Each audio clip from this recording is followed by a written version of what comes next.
accidentally bought disaster insurance instead of accident insurance for my family. My parents said I was foolish and that I had compromised their protection. My brother pushed me against the wall, and my hand was fractured. But not long after, the terrifying typhoon apocalypse arrived. The insurance I bought by mistake actually played a huge role during the disaster. My family received the insurance compensation, yet they showed me no gratitude. They threw me out onto the street. Left to fend for myself in the howling typhoon, for several months, the city was ravaged by disaster, and I was swept into the sewer by the typhoon. I opened my eyes and was reborn on the day I bought the insurance. In this life, I will enjoy peace in a solid shelter, watching them reap the consequences of their actions in the aftermath of the typhoon. Ms. Lin, are you sure you want to purchase disaster insurance? Just after placing the order, the insurance company's staff called me to confirm the information. I trembled as I held my phone, but waves of coldness surged in my heart. Ms. Lin, are you still there? I remained silent, lost in thought, as a voice came from the other end of the line.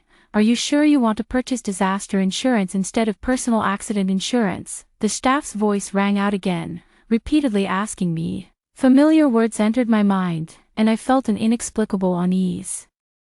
My mom was impatiently urging me from the side, her tone filled with sharp sarcasm. It's just buying insurance. Why is it taking so long? Hurry up and come over to do the housework. My sister-in-law, Zhang Wenqi, fanned the flames from the side, sarcastically saying, Mom, Lin Yingyao is a rich young lady. She doesn't want to do this dirty and tiring housework. My brother's scolding voice followed closely. If you won't do housework, get out of this house. We don't support useless people. You can't even handle a small task. What a thankless wolf raised in vain. My dad's voice was full of disdain. Looking at the harmonious and united appearance of their family of 5, my heart was filled with anger and helplessness. In my previous life, I carefully selected and prepared to buy accident insurance for the whole family to ensure better protection for everyone. I didn't expect to be bumped in the chest by my hyperactive nephew Lin Jiqiang. The pain took a while to subside, and in a moment of distraction, I ended up purchasing disaster insurance instead. I thought that disaster insurance could also provide necessary protection for my family, so I didn't place a new order to buy accident insurance. As a result, after telling my family, I thought they would understand my good intentions. How could you be so stupid? You can't even buy the right insurance. My father's words were filled with anger. Instead, they mocked me coldly, complained that I was brainless, and scolded me for being lazy and unable to accomplish anything. But clearly, this insurance didn't cost them a single penny, yet all they could do was blame me. My brother hated me even more, shoving me against the wall, and my hand was fractured. Not only did they not take me to the hospital for treatment, but they also forced me to do housework, scrubbing their shoes and washing dishes. Just a week later, the terrifying typhoon apocalypse arrived. That mistakenly purchased insurance actually played a huge role in the disaster. The staff contacted us, saying that this insurance can provide us with emergency shelters and relief supplies. The whole family was extremely happy and immediately packed their bags to move to the shelter. Despite receiving good resources during the disaster, they showed me no gratitude and felt no remorse for having broken my hand. They also made me take care of all their daily needs.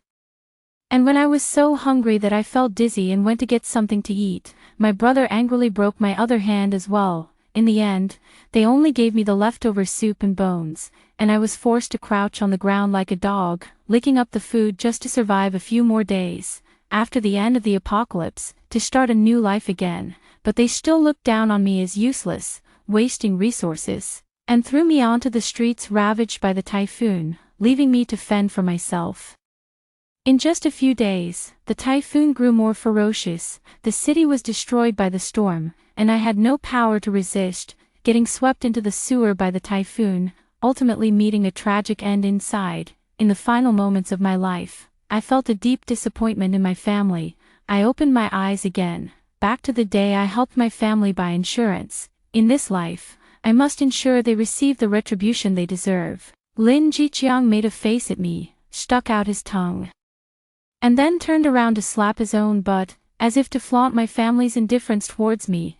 Coming to my senses, I smiled and said to the staff on the other end of the phone, "I'm sure I want to purchase disaster insurance, and I'll also buy a few accident insurance policies." I filled in my own name as the beneficiary for all the accident insurance policies I bought for them. In the end, only I would have the right to stay in the emergency shelter. The staff quickly sent the accident insurance orders to my phone, and I looked at these orders with a smile at the corners of my mouth. Then I made the payment and shared the successful insurance purchase page in the family group chat. My dad chuckled and said, "At least you're somewhat useful." Then he waved his hands in the air, making movements as if practicing Tai Chi. My mom scoffed, "Now that you've bought it, hurry up and get to work. There's a pile of chores left to do." Just sitting there playing on your phone, Zhang Wenqi glanced at me, then continued to admire her designer handbag and cosmetics. When she saw me passing by, she protectively wrapped her things around her chest, as if afraid I would see them, but she didn't know that in the apocalypse, these things hold no value at all. Then my brother opened the fridge, which only contained leftovers from last night, and he angrily shouted for me to go buy groceries.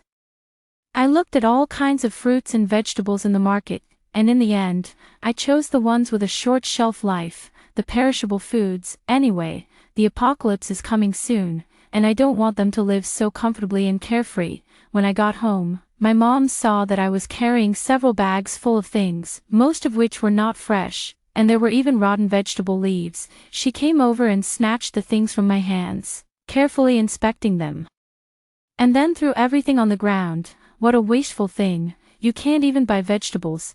What do you spend the money I give you on?" She mercilessly belittled me, but my heart was completely unperturbed. However, just thinking about their attitude towards me in my past life ignited a surge of anger within me. Moreover, they always took my contributions for granted, and all the household expenses came from me.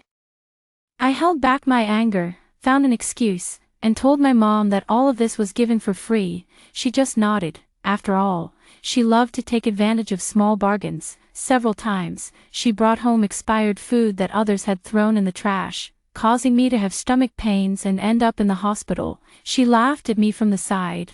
What a pathetic sight, eating such disgusting trash.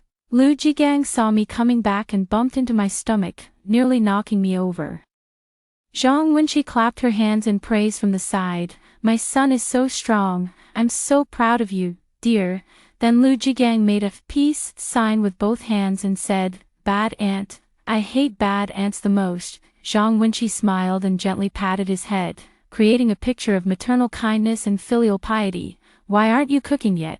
Do you want the whole family to starve?" My brother was angrily scolding me from the side. I tried to comfort myself, thinking that when the apocalypse comes, they would meet a bad end, which helped me calm down and cook. I prepared the meal and brought it out, but my dad criticized the taste, saying, "It's so bad that even a dog wouldn't eat it. If you make something this bad again, just watch me break your dog's legs." My brother threatened, glaring at me. Lu Jigang went so far as to dump all the freshly cooked food all over me, and no one even scolded him for wasting food. The whole family united in saying that my cooking was terrible. I deserved it. It was all my retribution. Since they have no respect for food, they shouldn't expect to have a full meal when the typhoon apocalypse arrives. Remembering my previous life, it was the geomagnetic storm that triggered the typhoon apocalypse. Counting the days, there are only a few left. On one hand, I am busy outsmarting my family, and on the other hand, I am preparing for my survival in the apocalypse. I spent all the money I had saved over the years to buy supplies, and I also exchanged some things I could sell for cash. There are more than 5 million, and with the supplies provided by the emergency shelter, it will be enough for me to survive until the end of the typhoon apocalypse. After all, in the apocalypse, money is useless, only food can sustain life. I began to cautiously procure supplies to avoid drawing others' attention.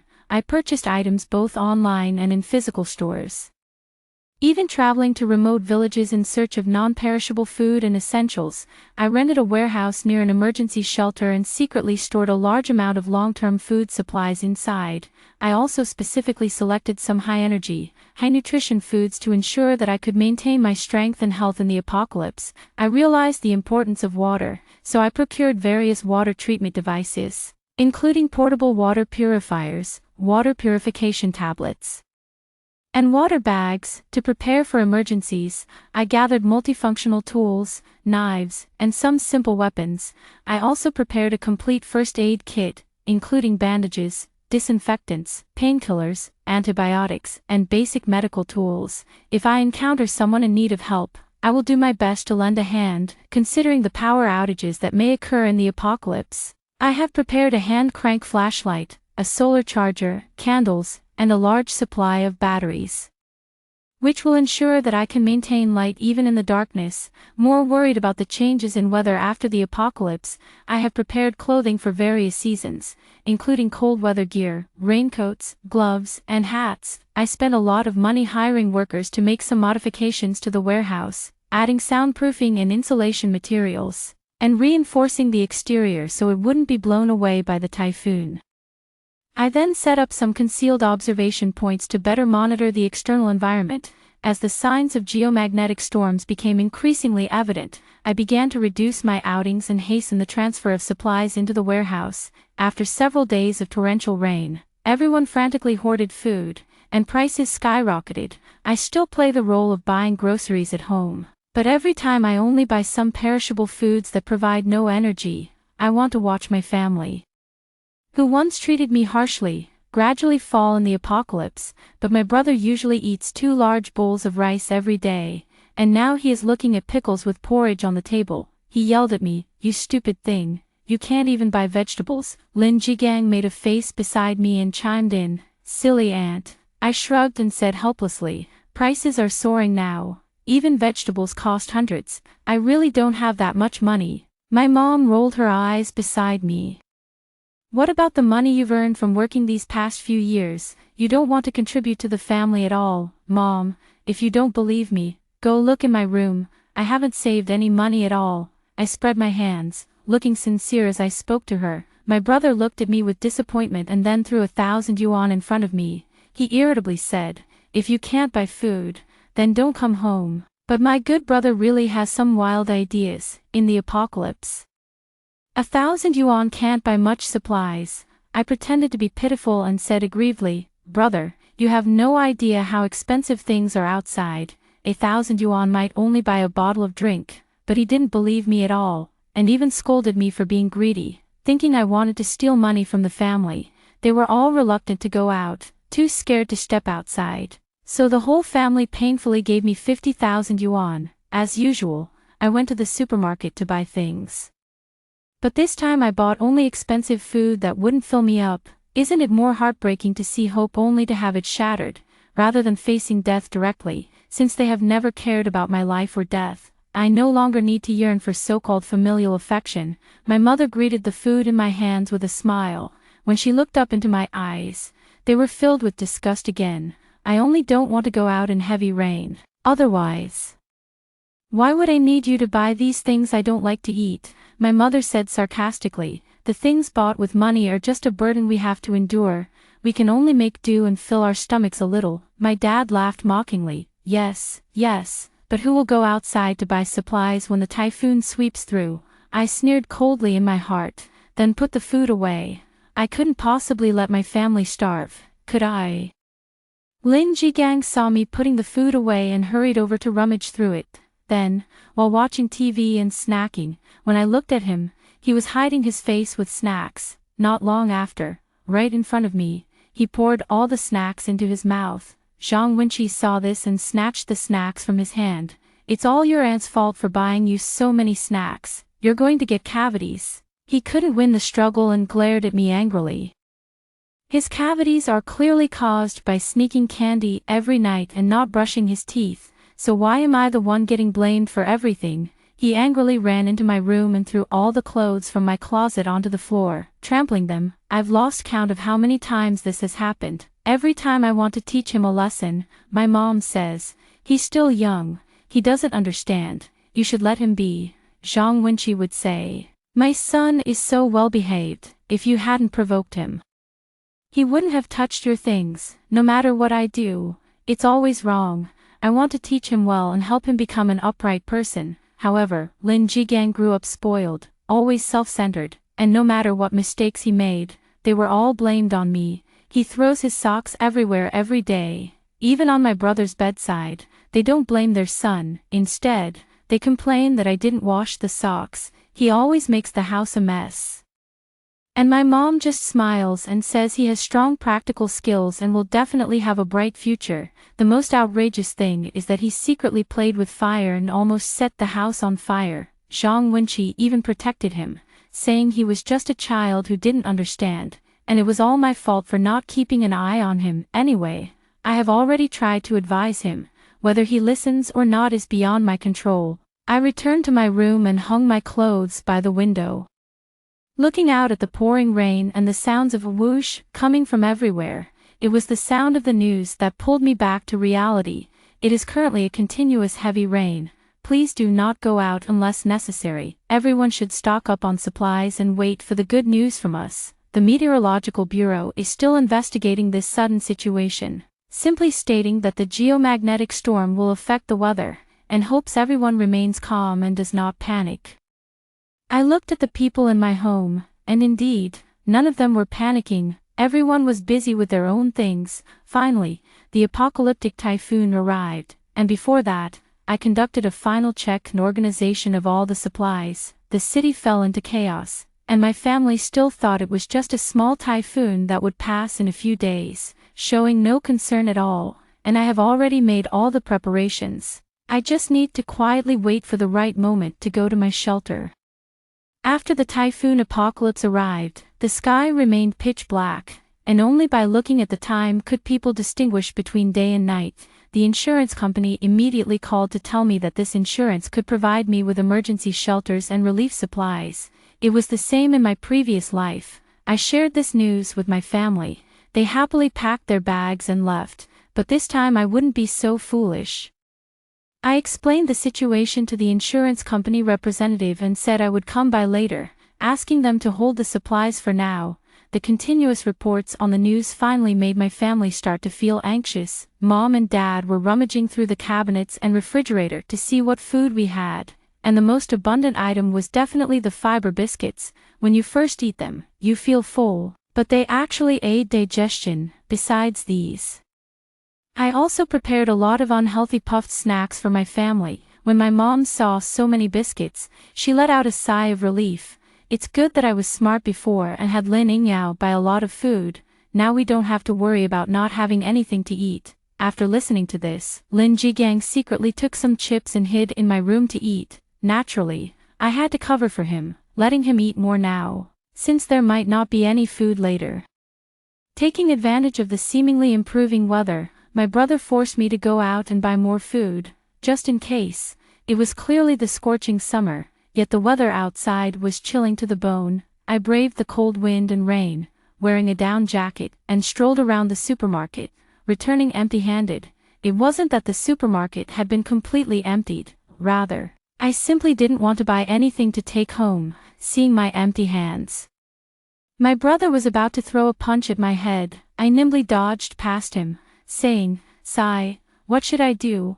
I can't buy anything at all." My brother's punch aimed at me missed and landed on the sofa. My dad chimed in, "What a wasteful child. Since you can't buy food, then just don't eat." "Exactly. If you don't work, then don't eat." My mom nodded in agreement with him. "Yeah, some people shouldn't waste the family's food anyway, since she is of no use," Zhang Wenqi said disdainfully. I really see this family sharing both blessings and hardships together. This makes me even more curious. When food runs scarce at home, will they still be so united and loving? They eat fiber biscuits every day, while I hide in my room eating instant noodles with sausage. Hot meals are so much better. Before long, the power supply at home became insufficient. There was a power outage, and even signs of water supply interruption appeared. For electricity, water, as well as purchasing the glass protective covers sent by the community and communication expenses, my parents had to take out their retirement savings, but that was only a little over 100,000, just enough for a few days' worth of expenses. The remaining money is all in fixed deposits, which can only be accessed after 10 years. Don't even think about asking my brother for money. He usually works 3 days and slacks off for 2, and his salary has long been deducted. In order to save on the electricity bill, my parents decided to only turn on one light every day. but my little nephew never fails to surprise me. He keeps shouting that he wants to watch TV, and as soon as he turns it on, my mom turns it off. He then throws a tantrum at my mom and even urinates on their bed. On a rainy day, nothing could dry, so my mom kicked me out of my room and took over my space. She calls it her house. And she can live wherever she wants and kick anyone out whenever she pleases. Left with no choice, I moved to the living room and secretly relocated my instant noodles from my room. In the aftermath of the typhoon, the neighborhood was sealed off, and my brother spent all day drinking at home. His face turned pale, the dark circles under his eyes deepening, and he looked utterly haggard. I accidentally discovered some abnormal red blood vessels on his neck and chest, intertwining into tiny webs. Like the legs of a spider. I was startled. Could this be a spider nevis? Before long, Zhang Wenqi also noticed the abnormalities on him. She looked at those disgusting streaks of blood, and every time she saw my brother, she would cover her eyes with her hands. There were even several times when she accidentally saw it and had to run to the bathroom to vomit. My brother felt that even his wife was disgusted by him, so he started sleeping in a separate room. Lin Jigang actually found the spider veins quite interesting and always touched the places where they expanded in his blood vessels. After learning about it, my parents quickly inquired with an online doctor. After all, he is their only son. The doctor informed them that this is indeed a spider nevis, a precursor to the worsening of liver cancer. How could this happen? You scared your mother. She is about to retire and doesn't want to send a black-haired person to the grave. My mom collapsed on the sofa, shouting in anger, "Quickly look for any medicine at home that can help him." Instead of shouting and making a fuss here, my dad covered his ears, looking utterly annoyed. However, my mom rummaged through everything and searched the whole house, but she couldn't find any medicine suitable for his treatment. Zhang Wenqi suddenly said, "Last time, didn't Lin Yingyao buy us insurance? Let's see if we can get reimbursed." My mom immediately came over and urged me to ask quickly, but personal accident insurance does not cover the treatment costs for liver cancer. But in front of them, I still called the insurance company to inquire. "I'm sorry, Ms. Lin, liver cancer cannot be reimbursed by insurance, and no medication is provided. Wishing you a pleasant life." I put the insurance company's words on speakerphone for them to hear. Now, my brother was really not convinced. "Lin Yingyao, you bought a useless insurance. Just like you, completely worthless, useless, and is useless," Lin Jigang said with a grin beside her. In the end, my mother had no choice but to confiscate his alcohol, cutting off the source of liver cancer's deterioration. But even if he doesn't drink, the spider angiomas won't disappear. Not only that, but my brother's symptoms have also become more severe, with his skin turning red and itchy. He also frequently vomits and has a decreased appetite. A person who weighed 180 pounds has surprisingly lost 20 pounds. My mom nags by my side every day, lighting incense and praying to Buddha, hoping he will get better soon. She is so worried about her son, spending all day searching online for treatment methods, and even wants to make soup with the ashes from the incense for him to drink. After my brother found out, he scolded her fiercely, and she finally gave up on that idea. My dad has always disliked her long hair, saying she lacks experience, and has made the house smoky. The smell of smoke lingers in the house and won't dissipate. If we open the windows, the house will suffer. My dad doesn't dare to do anything. He can only vent his emotions on my mom every day. But my brother's condition is getting worse, and my parents are extremely anxious. However, no matter how worried my parents are, they can't take him to the hospital, and all the nearby pharmacies are closed. After several discussions, they all looked at me. At that glance, I knew that something bad was about to happen. They forced me to go out in the typhoon to buy medicine for my brother's treatment, but they didn't know that once I left, I wouldn't come back. I widened my eyes and asked pitifully, "Do I really have to go out? I'm so scared of the weather outside." My mother smiled hypocritically and said, "It's fine, you are blessed and destined to return safely. Just bringing back the medicine is enough, right? As long as her son is healthy. That's all that matters." I can't guess her thoughts. I assured them with determination that I would definitely return safely, but the moment I stepped out, the door was closed from the inside. I hurriedly called the insurance company to have them take me to the emergency shelter. Now, I am about to start my happy life. I moved all the supplies from the emergency shelter into the warehouse. After tidying up, I lay down on my comfortable big bed. I opened the projector to watch the surveillance footage I had installed at home. Why do we have to eat these terrible crackers with plain rice every day? I want to eat meat. Just as my mom brought out the food, my brother impatiently pushed it aside. He, who used to enjoy meat, hasn't had any for over 2 weeks now, and one of the reasons for his weight loss, aside from liver cancer. What are you shouting about? Who has meat to eat? Who doesn't want to eat meat? If you want it, go buy it. My dad said angrily, I want to eat meat. I want to eat meat. Lin Jigang also started to make a fuss. My mom tried to pull apart the arguing father and son, but was pushed to the ground by my dad. Enough, the two of you are almost 100 years old combined, and you're still making a fuss. Zhang Wenqi sat quietly at the table eating cookies, completely ignoring them. All you do is eat. Can't you come over and help your mom up? My mom angrily scolded Zhang Wenqi. Zhang Wenqi shot her a glance and reluctantly walked over to help her up. While eating steak, I watched the noisy chaos of the house. Suddenly, Lin Jigang remembered me, let the bad ant buy some meat to eat. My brother also came to his senses and immediately called me. Not long after, my phone rang, and I waited for quite a while before I could answer it. On the other end of the line was my brother's excited shouting, "Hurry back and buy more meat to eat at home, brother. The wind outside is too strong. I can't get back at all," I responded, trembling. "What are you eating? Are you deliberately finding food and not coming home?" My brother's ears are really sharp. I encountered a distribution of supplies outside, so I had a bite of a biscuit to store some energy, and I saved the rest to bring back for you all to eat. That's more like it. My dad's murmuring voice came through. The supplies will soon be delivered to our home, and there will be a lot of meat.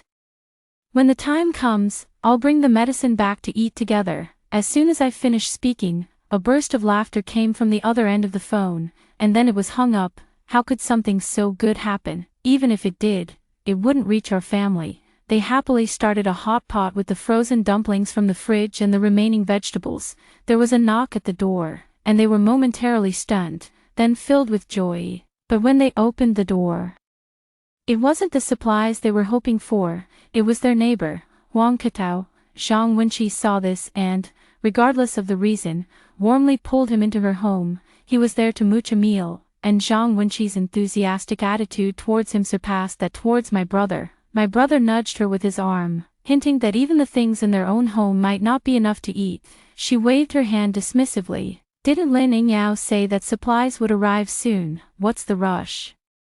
What's wrong with helping out the neighbors? Hearing her say this, the whole family did not refute her, and so they all had a hot pot together. That night, under Zhang Wenqi's persuasion, Huang Ketao moved into his parents' room. After everyone had fallen asleep, Zhang Wenqi shyly walked into the room where Huang Ketao was staying.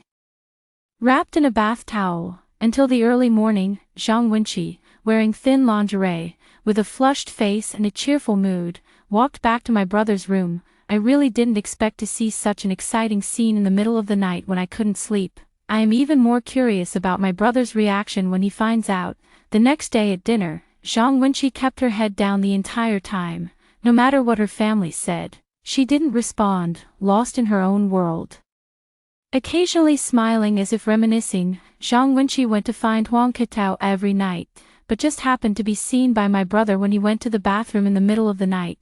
Seeing her come out from inside, he tightly grasped her arm, his eyes filled with anger, questioning her about what had happened. Zhang Wenqi did not respond directly to him.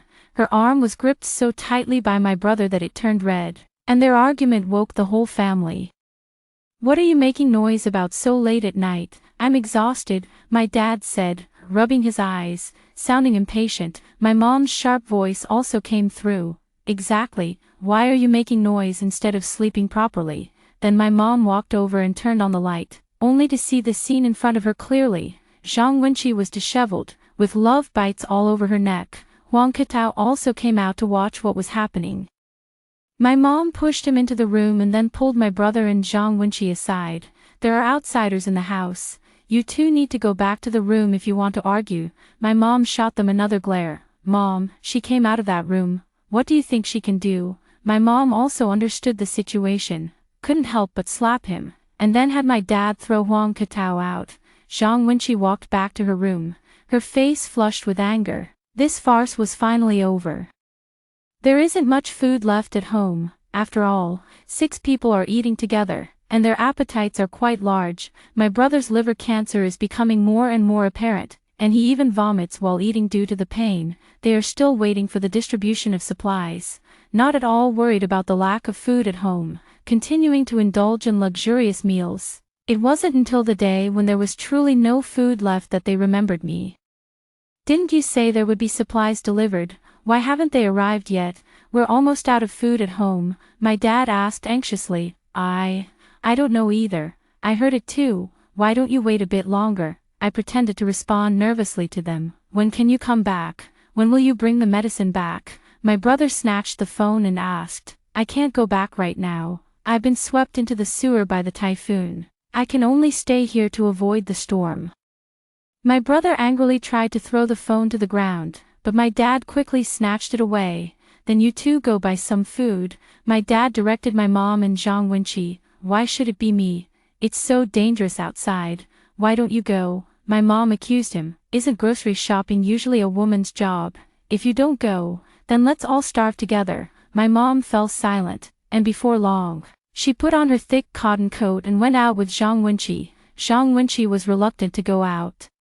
But she had no say in this family, so she had no choice but to follow my mother out. Feeling wronged, unexpectedly, the typhoon raged, and Zhang Wenqi was swept away by it in an instant. My mother, who was a bit plump, went to a nearby supermarket, bought some meat, and hurried back home. However, she was drenched by the heavy rain, and her umbrella was blown away by the typhoon. She stumbled back to the door, knocking frantically while coughing a few times. My dad and my brother stood at the door, exchanging glances. Then my brother opened the door, and my dad snatched the things from her hands. They quickly closed the door again, leaving my mom alone at the door, crying out. "But they said, you have a cold, don't infect us, come back when you're better." The two of them looked disdainfully at the things my mom brought back in the rain. One said she bought too little, and the other said it wasn't enough to even fill the gaps between their teeth. In the end times, they once ignored me,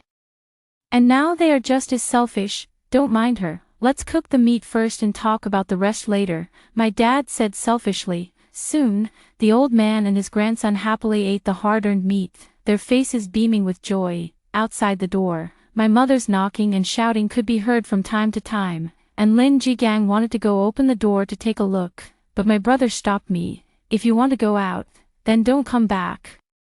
He obediently returned to the sofa and sat down to watch TV. Decades of marriage, decades of nurturing, just like that, the bond was severed. My dad and brother really are cold-hearted and ruthless. The Meteorological Bureau's news report still states, "Severe weather, do not go out unless necessary." My brother kicked things around the house irritably. "When is this apocalypse going to end? Just wait a bit longer. It should be over soon," my dad said to himself, but within a few days, the three of them had eaten all the food, and before long, my mom starved to death outside the door. Yet the three of them remained indifferent, not even bothering to step outside for a look. Although I know they will reap what they sow, I still feel a chill in my heart. Now I hum a little tune, sip my drink, and watch their endless arguments and divisions, feeling that this is their just punishment. My dad and my brother turned the whole house upside down, their eyes revealing despair. This time, there really was no food left. In the end,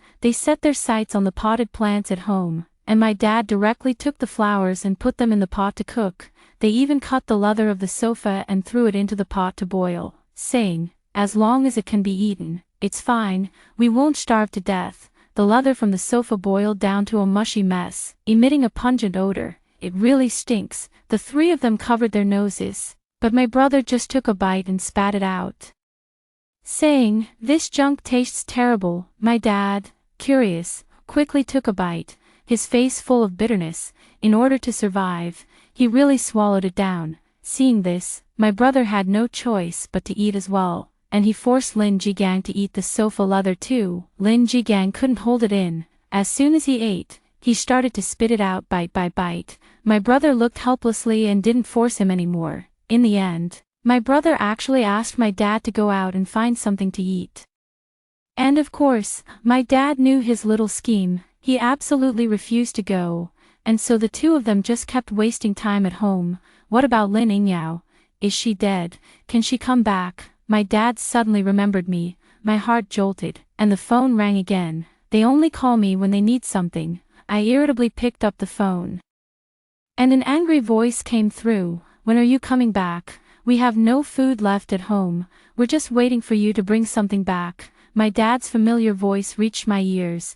Then he added with a pained heart, your mom and sister-in-law were swept away by the typhoon while they were out looking for supplies. Be careful when you come back, Dad. I really miss you all, but I'm trapped in the sewer. I've even resorted to eating rats. And I'm afraid I won't be able to come back. My voice trembled as I spoke. My dad and brother looked terrified, but in the end, he said, if you can come back, make sure to bring something with you. I sneered inwardly. It turned out I was still of some use. A week later, I watched from a hidden observation point as the weather gradually improved outside. With the news reports coming in, the typhoon apocalypse has finally ended, and we will welcome the light. The sky gradually brightened. The heavy rain that lasted for months finally diminished, and the typhoon had already receded. The community is investigating the surviving population, and I set off on my way home. When I opened the door, a pungent smell hit me. The room was in complete disarray, furniture overturned, and items scattered all over the floor. The postures of the grandfather and grandson were twisted, their struggles in life forever frozen at this moment. Initially, the three of them fought fiercely over the unequal distribution, but none were willing to back down. In the end, the three of them starved to death in the house, and I shook my head helplessly as I looked at their bodies. I have passed through the end of the world brought by the typhoon. Greedy and selfish people will ultimately reap the consequences of their actions. Not long after, the insurance company called me and deposited several million in death benefits into my account. After burying the five of them, I looked at this sum of money with a faint smile, sold the house, and moved into a cozy little apartment. I used a small portion of the compensation to buy some necessities and decorated the little apartment to make it warm and comfortable. The city is gradually regaining its vitality, and I have joined the team rebuilding the city, together with the volunteers. I am clearing the rubble and propping up the trees that were blown down by the typhoon. I stand on my balcony, gazing at the starry sky, my heart filled with hope for the future. I smile, knowing that this time I will live a more wonderful life.